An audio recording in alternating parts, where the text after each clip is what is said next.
Thanks so much for that introduction. And to Ailsa, Sam, and Amy for the invitation and also the opportunity to do a deep dive on this topic, which was really interesting.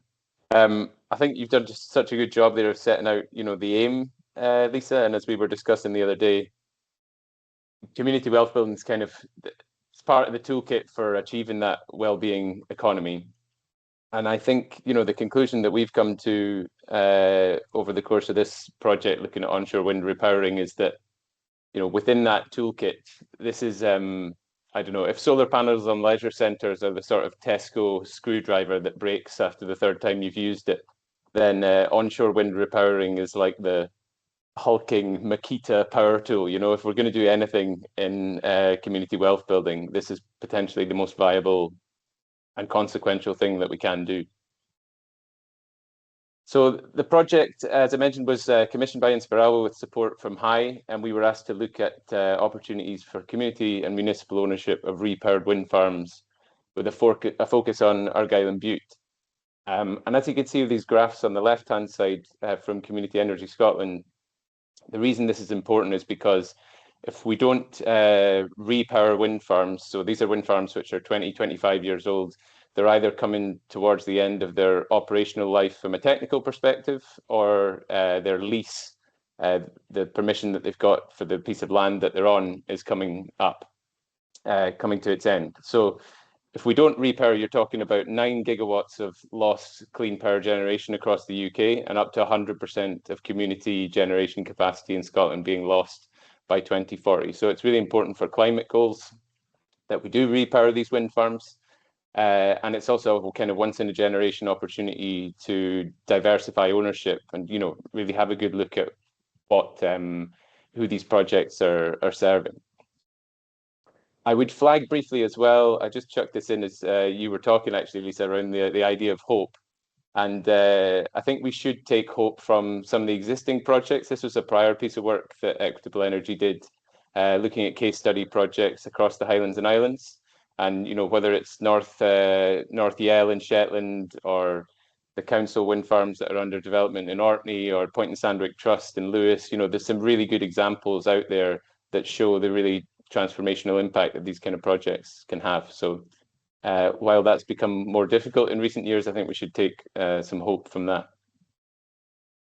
And you've sketched out well, I think, the policy shift there. I mean, speaking to Community Energy Scotland, their chief exec Zoe was saying this is really the best time ever for the mood music and also the kind of sense of the direction of travel. We have pretty strong alignment at the moment between UK and Scottish governments around the need for more community energy. We've got a Community Wealth Building Act in Scotland, and there is this kind of growing consensus that more of our energy sector should be owned by communities, local authorities, and other models such as co-ops.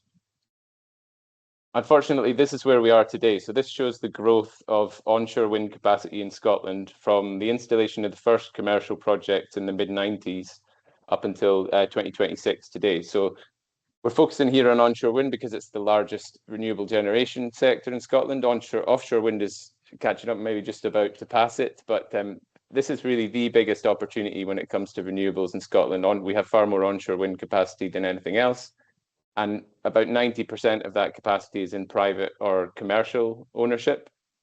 Large chunks of that, obviously, SSE and Scottish Power, which were previously in public ownership. About 10% of the sector is owned in overseas public ownership. So these are the state-owned power companies of other nations.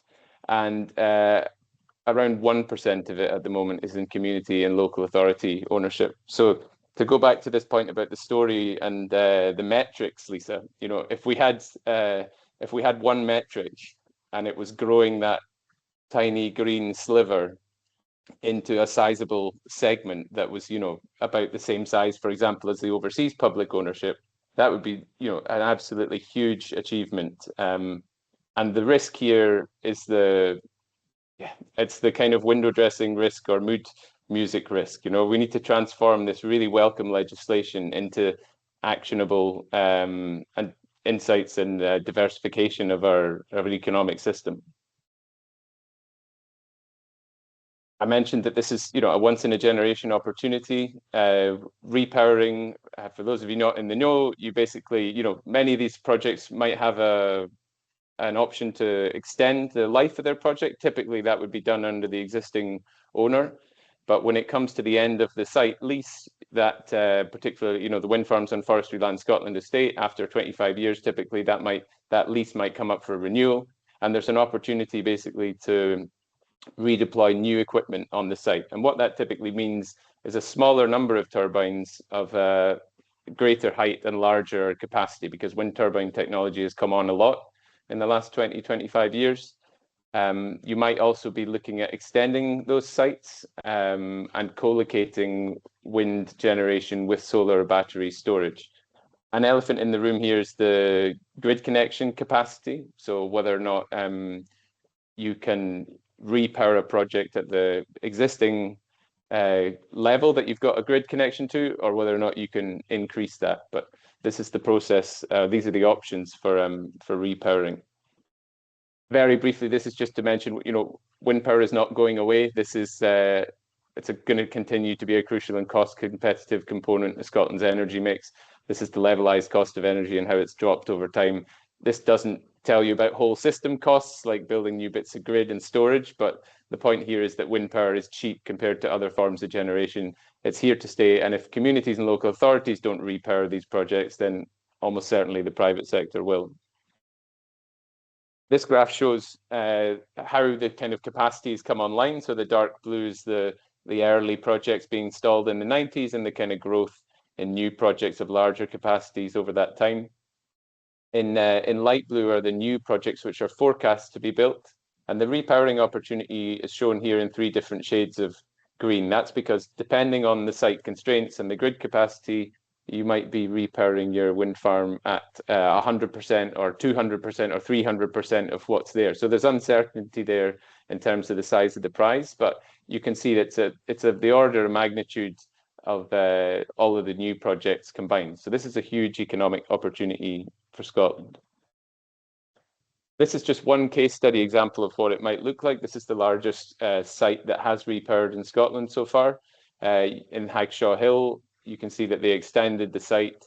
They used a smaller number of turbines, but far larger. These are shown approximately to scale here, these turbines. So, for those of us on the call who, we attended the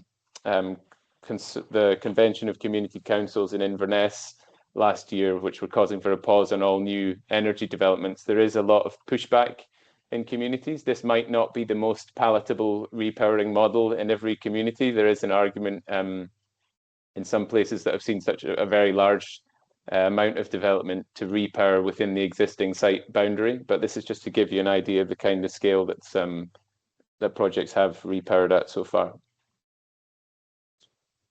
So the Scottish Government has come in with a scheme now with Forestry Land Scotland, whereby communities will have priority access at repowering opportunities, and this is really welcome.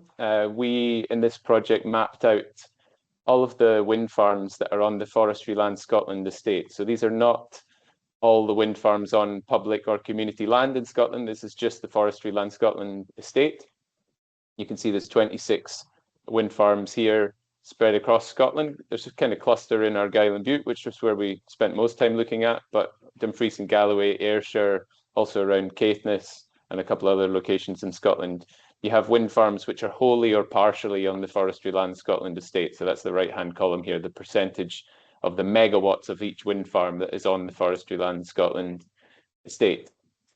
You can see the pilot projects in red here. So these are the projects that the Scottish Government under this pilot scheme has said that communities will have priority access under essentially a modification of the community asset transfer scheme, where there'll be essentially a sort of 15-month window where communities, if they can get a proposal together, they'll be able to do so before it goes onto the open market. The Scottish Government has since said that they're going to come out with guidance clarifying that they want communities to be given, I forget the exact wording, but it's essentially, priority access on sites on all public land. So that's really welcome. But the pilot scheme focuses on these projects, which is slightly frustrating because they've essentially most of these have been chosen because they're small, because the view appears to be that 50 megawatt is about the size of community energy. In Shetland and I think in Orkney, we would push back at that. We had a proposal for a 45% stake in a 443 megawatt wind farm here, so that would have been the largest community stake ever. It didn't work out, but Orkney are developing more than 50 megawatts across 3 sites, the council there. And I think it was a missed opportunity, particularly because some of these projects which are coming up for repowering earlier, so you can see in dark red here is the age of the wind farm. So the early repowering opportunities are here. There's a number of projects which are coming up for repowering quite soon, which were not included in the pilot scheme. And Community Energy Scotland had also pointed out some of these larger projects are potentially easier to repower as well. So while that's a little frustrating, I think the action to take away here is that the best thing that can happen across Scotland is that we demonstrate an upwelling of support and interest for getting after these projects. If there's very little interest shown in the pilot projects, then the Scottish Government is not going to be under much pressure to expand that scheme and to get behind an expansion of it.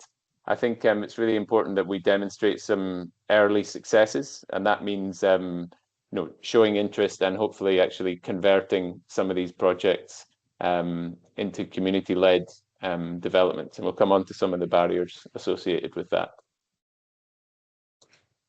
But yeah, the key point there is that while the Scottish Government scheme to give communities priority access on a number of pilot projects is welcome, that's a small slice of the total opportunity across the FLS estate. And when we think back to that graph with the tiny little sliver of the sector that's in community and local authority ownership, if we want to grow that beyond the 2-pixel sliver into a sizable segment, we really need to be getting after all of these opportunities. These are the low-hanging fruit. If we can't get community and local authority ownership of wind farms that are on public land over the line, then you would question what actually we are going to manage to do beyond a bit of improvement to procurement systems and other things. This is really potentially the most viable and consequential opportunity for greater community and local authority ownership in Scotland today. So we looked in detail at Argyll and Bute, and again, we looked at the age of each project, its performance over time, so the capacity factor. We identified which developers already had plans for repowering, as some of these do. We also looked at the Cruachmore example, which is a really interesting case study. And actually, Cruachmore was what led essentially to the creation of this pilot scheme, because there was a community-led bid to repower that wind farm. The community, unfortunately, lost out. And in the kind of reclamations after that, the pilot scheme was introduced. So this is a moving picture all the time. And even, I think it was last week or the week before, there was a parliamentary report came out, really pushing for a lot of the things that we were asking for in this report, and that Community Energy Scotland and others have been asking for a long time. So Argyll and Bute is interesting because it's got one of the oldest wind farm fleets in the country, and it also has the local authority there has been on the front foot in regards to community wealth building with existing policies in place. And as I'll come on to, I think on the next slide, the comparison between what the wholly or partially community-owned projects have delivered with the community benefit payments from the commercial projects is quite stark. We had a pushback from in following the publication of this report from somebody who will remain unnamed, from one of the project developers, saying, you're not comparing, you're comparing apples and pears here, because the light blue is funds distributed into the community from community-owned projects that the community had to develop themselves, with all the time and effort associated with that. Whereas here you're comparing community benefit payments from commercial projects where the community didn't have to do anything. I think there's there's something of a valid criticism there, but I actually think this is, it's more like comparing a sort of rotten Cox apple with some apple of a higher grade and quality. Like these are the rotten Braeburns down here are quite different. When you look at this on a per megawatt basis, most of these projects are not even meeting the Scottish Government level of good practice. And you're seeing developers now, again, offering £5,000 per megawatt today in 2026, despite that having been established as a good practice principle in 2010. And we've obviously had a lot of inflation since then. So if you just index linked the £5,000 per megawatt back to 2010, you'd be talking about £7,500 or more than that now today. So £5,000 per megawatt is not a particularly good deal. It's been eroded by inflation, and all of the community projects are delivering far more than that. And yes, there's a bit more involved, but you can see the size of the prize there. Another point keen to highlight, which has been touched on here, is that real community wealth building does mean increasing community and local authority and other forms of democratic ownership. The stats that get reported in Scotland at the moment are for community and local ownership, which bundles together a bunch of very disparate things, which are not at all the same in their community wealth building potential. So in the green here, community groups, local authorities, public sector, charity and housing association, all arguably good community wealth building stuff. Largely it's communities. There's about 7 megawatts, I think, in local authority ownership at the moment, with the Orkney wind farms not yet online. But the bulk of this community and local ownership is by local businesses, farms and estates. And to your point, Lisa, that's not addressing necessarily inequality. It's not necessarily community wealth building. So it's important to distinguish between these two things. And it's also important that there's a bit of a risk at the moment that the shared ownership thing is offered as a sort of a sop and a distraction from community-led and early co-development with communities and local authorities. And this is kind of demonstrated quite starkly with the Shetland example, whereby we have one of the largest wind farms in the country. By output, because of the strength of our wind resource, it's actually potentially the most productive, were it not so heavily curtailed. That's another story. But on a good year, the Garth wind farm, the community-owned project in the north of Shetland, is returning more to that community of 250 people than the Viking wind farm pays in community benefit payments to the whole of Shetland. So this is where we've ended up with Viking. Approximately 2% of revenue going in community benefit payments. This is where we were hoping to get to. The reason, that's a long story as to why we got there or not, but a lot of the shared revenue stuff that's being talked about at the moment is just, while it's welcome and it's a nudge of the dial, it's not the same thing as community and local authority led or early co-development of the kind that Orkney was doing and that Shetland was trying to do. So I think, again, the story and the data here is about community and local authority led development or co-development rather than more passive forms of shared ownership or benefit payments. And it's important to highlight as well that it matters when we get involved here. So this is just an indicative outline here of a project development timeline where, you have the idea to do a wind farm, you flesh out where it might go, you start getting the consents in place, you do a load of engineering so you can get towards your final investment decision. And what we're tending to see is that shared ownership is being offered around here when all of this has been absolutely nailed on. And actually the opportunity to maximize community value has been lost. And obviously there's a trade-off here. Not every community necessarily wants to put in or is able to put in the time and effort. And that's where we need, more support from government and better working between local authorities and communities to actually convert these opportunities. But, if the thing we want to do is grow that 2-pixel sliver into a sizable segment, we really need to be getting involved far earlier in these projects, and that's what the Forestry Land Scotland pilot projects give us the opportunity to do. That being said, and I'm sure there's a lot of you in the room scratching your head and going, aye, well, this is all very nice, but how are we actually going to get it done given all the constraints that we're under? And that's a fair point. I think unless we see the kind of policy intervention that was called for in that parliamentary report the other week, this is just, it's not going to happen, or it's going to happen in a very small way. The kind of major stumbling blocks that we'd identified were around capacity building, access to expertise, and access to finance. So there is good early stage funding available from schemes such as CARES, but it tends to be a bit bitty. That's the long-term capacity building support is not there. We would love to see, for example, GB Energy placing people into local authorities, or Scottish Government supporting that as well, to actually take on more of an active coordinating role, because there's a lot of different entities saying quite encouraging things between GB Energy, National Investment Fund, Scottish National Investment Bank, CARES scheme. There is this good alignment in the mood music, but there's a lot that needs to come together for specific projects to actually get built. There's a little bit of uncertainty in the planning system around whether or not we're going to put the same requirements on repaired projects as on brand new projects, considering that you probably have 20 years of environmental data from these projects, and that should, arguably be taken into consideration in the planning system. But probably the two major stumbling blocks at the moment are access to the grid and a price guarantee for power, and there's solutions to that being discussed at the moment, which we can get into, but I'm conscious of time.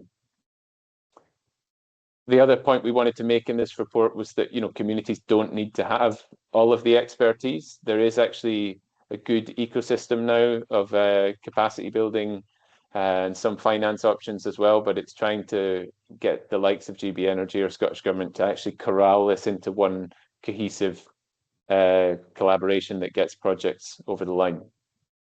So our kind of priority policy asks here were for, as called for by Community Energy Scotland and Regen, for Ofgem and NESO, the grid operator, to designate community energy projects as needed in the system, so that they're not stuck behind hundreds of megawatts of commercial projects that have already booked their place in the queue to get their power onto the grid. For the pilot scheme to be expanded and for communities to have access, priority access across the Forestry Land Scotland estate and other public lands, there is actually signs that that's going to happen now, which is encouraging since we published the report. No, we're not claiming credit for that. It was in the mix, but it's just the nature of this sector that unfortunately, as soon as you print something, the news changes.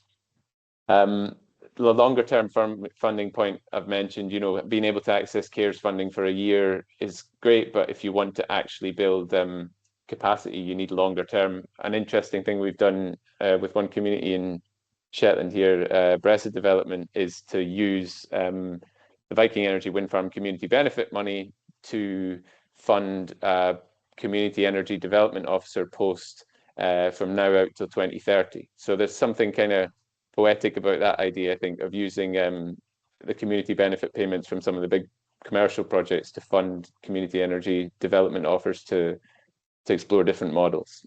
And I've talked already about that coordination point between the different entities. So yeah, this is my last slide. I think the key point here is that these are not,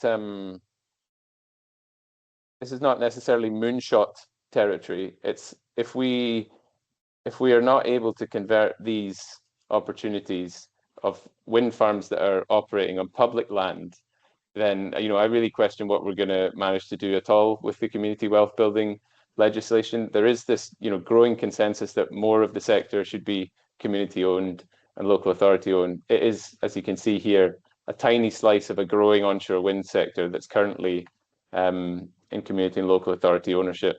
The Forestry Land Scotland pilot is really encouraging, but it's, at the moment, if it was just the pilot projects, you might grow from 2 pixels to 4 pixels, but you're not going to turn this into that kind of sizable segment. And I would just encourage folk on the call today, if there was any of those wind farms on that map that are in your area, even if it's just one meeting where you get together and try and demonstrate some interest in this. We could really do with that upswelling of support in getting after these projects, because policymakers need to see that the appetite is there. It's easy to be pessimistic about the possibilities of converting these, but I think yeah, you can. I'm a terrible optimist, but you can see a pathway, I think, given the current policy landscape, to actually converting a serious number of these projects. And if we do that, that will again create more appetite and inspiration to do more of the same. So thank you very much.